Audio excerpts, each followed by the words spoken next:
Hey everybody, JB here, back with you once again for another board game cube shelf run-through video. In this episode, we're going to be taking a look at this rather packed shelf here, which has quite a few classics, including one newer-ish game. So let's go ahead and get started. I'll prop up the camera at its usual spot up here. And we are going to kick things off today with Blood Rage. Now you may see this and see the title and think that this is like some kind of horror-themed game, but it's actually not. It's a game about Vikings and the end of the world and going out in a blaze of glory as Ragnarok comes before you all go to Valhalla. It's the first game in a series, I guess you could call it a trilogy of games by this designer, Eric M. Lang, which focuses on different mythologies. This one is obviously Norse mythology. But the second one, Rising Sun, is about Japanese mythology, and most recently there's been a game called Ankh that funded on Kickstarter last month that is about Egyptian mythology. But this is the original one that came out, I think 4 years ago. I want to say it was about 4 years ago. And it's the one that I own and one that I really enjoy a lot, mainly for its combination of drafting, which is kind of a Euro-ish mechanism, with combat or area control, which is definitely a more Amerithrash mechanism. I would say this is more of an adept combination of those kinds of things than Scythe is, whereas that tends to lean more on the Euro-ish side of things. This one, some might argue it does as well, because a lot of it comes down to the card drafting, but I feel like as far as a blend goes, this feels a little more even. So I'll show you around here. The box unfortunately doesn't really quite show off the board very well, but you can kind of see it here. You're all on this island. There's different regions that you're trying to control, and these regions are going to get gradually destroyed each round. There's 3 rounds, each of which starts with like a drafting phase, similar to a lot of the card drafting games we've talked about. And the cards in this game are either combat cards, similar to Scythes, where they give you more power or boosts. And then you have ones that are quests, which allow you to get points for controlling certain regions. Some of them are upgrades that allow you to give your soldiers and your leader, and even these monsters here, special ability or the ability to even control them in some cases. And it's just a lot of fun. I really just love how almost kind of over-the-top silly it is. It's not really a theme to be taken seriously, but it's a lot of fun. And by the time you finish, you're upgrading your clan such that you have a bunch of rage, which is kind of like the currency of the game that allows you to take actions. You've also got the ability to send in more soldiers or do more things, and that's pretty cool, or get more points for winning battles. One of the things that I appreciate about this game is, they even mention this, but I consider this to be, in some ways, an evolution of games like Risk. I think Risk is a game that a lot of people know, but this kind of improves upon it in a lot of ways, and it owes a lot to Risk. So this is one of those games that, even though it has a lot going on, it's one that I wouldn't hesitate to bring out among people who know that game. The other thing, too, is that this is a game that I think a lot of people who play video games will really enjoy. There's a sense of just high tension and stakes and just epic things going on. Like, if you've played a lot of, I don't know if MOBA-style games is really the proper analog here, but I feel like this kind of has a similar sort of vibe to it. Maybe not exactly in terms of mechanisms, but in terms of just you're controlling a bunch of people and going up against another team kind of thing. You sort of have that going on here as well. I do appreciate that the board is pretty basic. It kind of allows the proceedings to be pretty simple. You just have a bunch of territories here on the edge, and then you have the Yggdrasil in the middle, which gives you more stuff if you can control it. It's a pretty simple game once you get into it, and it's a lot of fun. That is Blood Rage. Okay, we are going to finish out the Stonemaier collection here with this game. This is an older game here called Viticulture, which is about the art of winemaking. Now, this game has got a bit of a weird history because it's originally released, I think, in 2012, if memory serves correctly, where it only came with a few things. In fact, if I were to show you this box here, the board you see here is pretty representative of what it looked like originally, but one of the things that came along after this game came out was an expansion called Tuscany. And I would say Tuscany was one of the first, I don't know if I'd call it a forebearer of it, but it was certainly one of the first games that tried to play off of the idea of unlocking content. And a lot of this is seen in what we might call legacy games nowadays, where you're permanently altering the content and you're opening up new boxes and things like that. But Tuscany was an expansion that had modules, and the designers of the game encouraged you to gradually add in the modules so you could properly learn them, and it wouldn't be as overwhelming of an experience compared to if you were to add them all at once. Well, some of the expansion modules in Tuscany were more well received than others. So what Stonemaier tried to do with this version of the game is to roll up some of the expansion stuff into the base game and call it Viticulture Essential Edition. And then they released an expansion called Tuscany Essential Edition, which added some of, but not all of, the other expansion modules. So here you're seeing just the base game. I do have the expansion still stored in a separate box. I think you can get inserts for this that keep them all in one box, but I haven't done that yet. But this game is a worker placement game. In fact, I would say this is probably one of the classic worker placement games. It is a game that I would probably play only with the expansion just because it adds so much more depth to it without making it overly complicated. I wouldn't go as far as to say that this is a sandbox game where you have like tons and tons of options to the point where you can do whatever, but it kind of almost feels like that to a certain degree, just considering how many things there are to do. You are a vineyard owner. You're trying to upgrade your capabilities in order to make wine. So you're growing vines in your fields, you plant them, and then you are able to harvest them so that you can get grapes out of them, and then you can then convert those grapes into wine, and then at the very end of each round you age the wine and the grapes such that they become more valuable. But you're also having to build buildings on the farm or the vineyard in order to make certain types of wine, and also to do more things and build more efficiencies into what you're doing. And of course, hire more workers and whatnot. What's interesting about this game is that it has this, one of the things I really like about it is that it has this wake-up track where you have these different rewards you can get by putting your little rooster marker, which is kind of like a turn order marker, and then seeing like what kind of benefits you get depending on what position in the turn order you do or you go for. It kind of reminds me a little bit of a more static version of what's seen in Yamatai. We were talking about that one earlier. But what I like about it is that the later positions give you better things even though you're going later. So it's pretty cool. The other wrinkle in this game is that you have, and this was originally a Tuscany thing, but now it's in the base game, you have this worker called the Grande worker. So what this does is that if you run out of room on a given area and you want to go to that area, you can just slip right in with the Grande worker who throws their weight around and says, I'm going to be here, and I don't care that you're here. So you kind of have a little bit of a reprieve in terms of being locked out of a certain space, which in a worker placement game is kind of nice. I really do like that a lot. There's also these visitor cards, which give you special effects when you play them. So a lot of the game can come down to these cards, but I feel like the Tuscany expansion gives you so much more options in this regard. So the Tuscany expansion, I'll go ahead and touch on that briefly.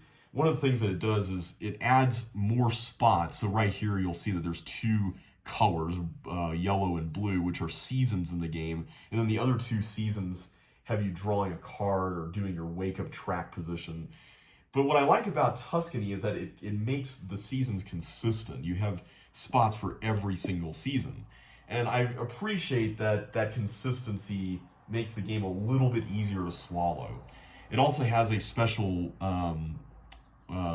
I guess, Tuscany region, like kind of area control thing in the corner. I don't know how else to describe it other than that, but it's like a map of the Tuscany region, and you put these stars on there to gain influence and also gain special benefits. But at the end of the game, those are worth points, which is kind of cool. There's also buildings that you can add on to your farm that give you special benefits beyond just the base games stuff, so you can really customize what you're doing. And then finally, special workers that each have, there's like 2 types of workers that each have their own abilities, so there's all kinds of things you can add to this game, and they all feel like they belong. They don't feel really weird like some of the stuff in the original Tuscany did. So overall, I really love this game. I don't get it to the table enough, which is kind of sad. I think I should be playing this game a little bit more considering how much I like it. But it is a fun game. It's very accessible thematically. There's just something that feels very relaxing about it, for lack of a better way of putting it. And I think it's just the fact that a lot of the angst regarding positions of workers is mitigated by the grande worker, and just cultivating a farm and all that. I don't know, just something about that is just very relaxing. So that is Viticulture. Definitely a worker placement favorite. Okay, the next game is the promised newer game that I was going to talk about. And this is one that I actually haven't played yet, but it is called The Seventh Continent. And it has probably one of the most interesting box covers I have seen in any game, where this thing is meant to look like several different things at once. Like if you look at it from a distance, it might look like a skull, but then you look at it up close and it looks like these are people with their hands out or something. It's a very intriguing design, and it kind of sets the stage for what the game ultimately offers you. Unfortunately, there is nothing on the box itself. This is a somewhat damaged box. I don't know if it's very evident here, but you can kind of see some tear there. I bought this game used just because it would be so expensive to get otherwise. But this is a game from a first-time publisher called Serious Pulp. And I'm going to try my best to describe it without having played it. But it's essentially an exploration adventure style game. I've heard it often compared to the computer game Myst, which is one of the reasons why I got it, because Myst was one of the games I grew up with as a kid and really enjoyed. But it has that sort of open world, choose your own adventure style thing where you check around every corner, and sometimes you might, kind of in the tradition of a Sierra adventure game, you might die if you fall down the wrong hole or something like that, so you have to undo your move and go back. It's a very interesting thing as well, because I've heard that a lot of the cards in the game, which functionally serve as tiles, have kind of like a hidden sort of picture thing going on, where like if you look at it in a certain way, you'll see something that will serve as a clue to do more stuff. And really, the ultimate goal of the game is that you're trying to solve this puzzle, or what they call it a curse, that you're trying to undo or something like that. I don't really know a whole lot beyond that because I don't want to get spoiled on it. And the reason why I haven't played it yet is because there's a friend of mine who I'm really wanting to play this game with, who also is a Myst fan. And so I'm saving my playing of it until we can actually get together, which hopefully won't be too far from now. I could play it through solo. I've heard that it's a very good solo game, but I'm holding off in deference for her and her family, just because I want to play it through with them. So hopefully this will be a fun trip. I'm probably going to end up selling it as when I get done with all the different scenarios and stuff. But I've heard there's just so many hours of content in this thing that's probably not even going to be anytime soon. So that's The Seventh Continent. I'm looking forward to trying this one out. Okay, next up on the list, we have a little box, but don't be fooled, because this box has quite a lot of game in it. Clans of Caledonia. This is what I've often heard referred to as an alternative to the game Terra Mystica, which is a pretty complex Euro game with quite a bit going on and a lot of fiddly parts and moving things going around. This game is sort of like a mashup of that and Catan. It's a really interesting kind of economic game where you're Scottish clans who are basically expanding your reach on this modular board. It's like a 4-piece board, and you arrange the different sides of it. So you have a different layout every time. And you can expand your empire as far as you can essentially ship things, I think is the term that's used. So like initially you can go from tile to tile, but then you can cross rivers and then lakes and other things like that. And it's mainly water based, so you kind of have to build around the water, and it's really interesting. But at the same time, you're also getting money for making and then selling resources, and there's kind of like a commodity speculation element to this, where the more you sell, the more you're affecting the price, or the more you buy, you're opposite, what's the word? Conversely affecting the price. And you're also having to fulfill all these contracts, and then you get a bunch of different resources, but they're not like tokens. They're more like they're on the contract you fulfill, and then you move these tokens up, and depending on where they are, they'll give you different amounts of points. So it's kind of like a second form of commodity speculation. There's just a lot of crazy things happening in this game, and it's all really fun. I'll pan down so you can see a little better there. But yeah, it's kind of like Scythe, where every time you remove one of these buildings or animals from your board and put it on the main board, you're going to get more things during the end of each round. So you're kind of incentivized to do as much as you can. But at the same time, you really want to be careful about where and how you do it. You can also cut off other people on the map, depending on how you expand and stuff like that, which is kind of the Catan-ish part of the game. It is a fairly complex game, but it's not one that I would consider to be overwhelmingly complex. It's more complex depth, if that makes sense, than just surface level rules. There's just a lot of options, and they're all really fun. So that is Clans of Caledonia, a real winner. Okay, and then finally the last game of this segment is a game that I've really taken a shine to here in recent months. Root, a game of Woodland, Might, and Right. This game is one of the most fascinating and innovative games I've seen in the last few years. It's an area control game, but there's a whole lot more going on beneath the surface on this one. And I would probably consider this the most complex of all the games that I've shown on this segment so far, mainly because the game is entirely asymmetrical. So the back of the box shows you a little bit of the board here, but what's going on here is that you are kind of playing out a geopolitical conflict in this cute woodland setting, which is very disarming. Like when you see this board, when you see the stuff going on, when you see the cute pieces of all the animals and stuff, you're probably going to think that this is a fairly light game. And maybe for some people it is, but what makes this game a bit of a challenge to teach is that every single faction that you're playing in this game is entirely different in terms of its rules, just what you're doing, how it interacts with everything else. Like everything about each faction is completely asymmetric. It's not just like having a special power, it's like having a whole new rule set. So for example, you have this kind of empire faction, this Marquis de Cats. There are a bunch of cats who are dominating the forest, and they're trying to build up all these factories and kind of be the police state that's lording it over everybody else and taxing them and whatnot. So they're kind of doing a lot of engine building, and there's a lot of supply line, supply chain management going on there.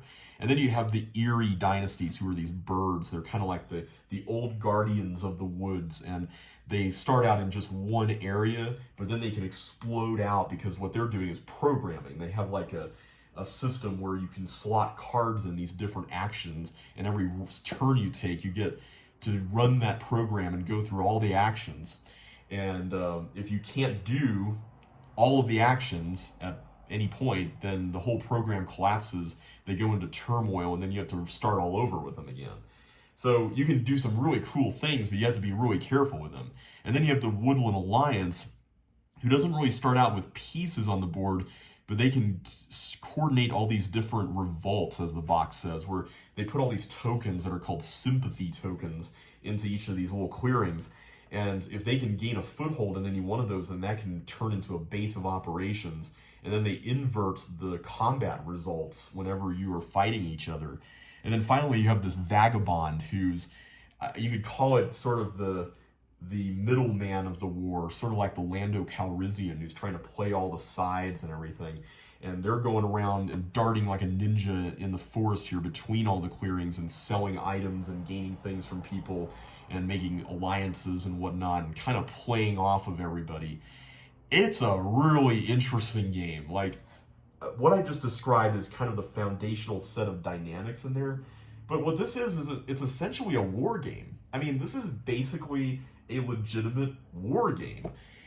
And I love it. Like, normally I'm not a war game person. I'm just not. But this game, I think because its theme and its presentation are so disarming, it just does it somehow. I don't know how it does it, but somehow the dynamics between the players, how they use the same multi-use cards, but somehow they all manage to work differently in terms of how they can spread their influence and, you know, affect the other players ultimately. And then how you're supposed to kind of stop them from growing or expanding further. Like, all of it is really fascinating to me. If there's one complaint I've heard about this game, and I sort of have about it, it's that you kind of have this thing going where you're moving up the score track, and then at the very end, someone wins. And if you're one of those people who wants to say, you know, oh, I won because I know I did this, and, you know, and I won because of that one reason, this may frustrate you just because it's so close the whole game. Like, you can see how you're doing and everything, and someone's going to come out on top at the very end. But what I will say is that, in the words of one of my friends, you can usually trace like what exactly you prevented in terms of the other person potentially winning. And I think that sort of story that you walk away with when you play this game is what's so interesting. Like, you can kind of trace how your faction started from humble roots, but then, you know, started taking down the man, like if you're going up against the cats, you know, and stuff like that. It's cool. There's also expansions that add like lizards and otters and crows and moles and other things. I don't have all of them yet, but hopefully one day they'll release a big box with everything, much like Everdell. This is a great game. It's probably in my top 20, if not 10 at this point. And one that I would recommend to anybody who likes the idea of like a war game, but not necessarily like a lot of the dryness of some war games. This one has a lot of flavor and captures a geopolitical conflict in a very charming way, as odd as that might sound. All right, well, that is it for today's segment, everybody. Next time, we are going to be looking at the final cube. Dun dun dun dun dun dun dun. And then after that, we're going to be moving on to the stuff here at the edges of the shelves on top of everything else. So I hope you'll be looking forward to that. Thank you all so much for watching once again. Really appreciate your support on all of this, and I will catch you next time. So take care and see you then.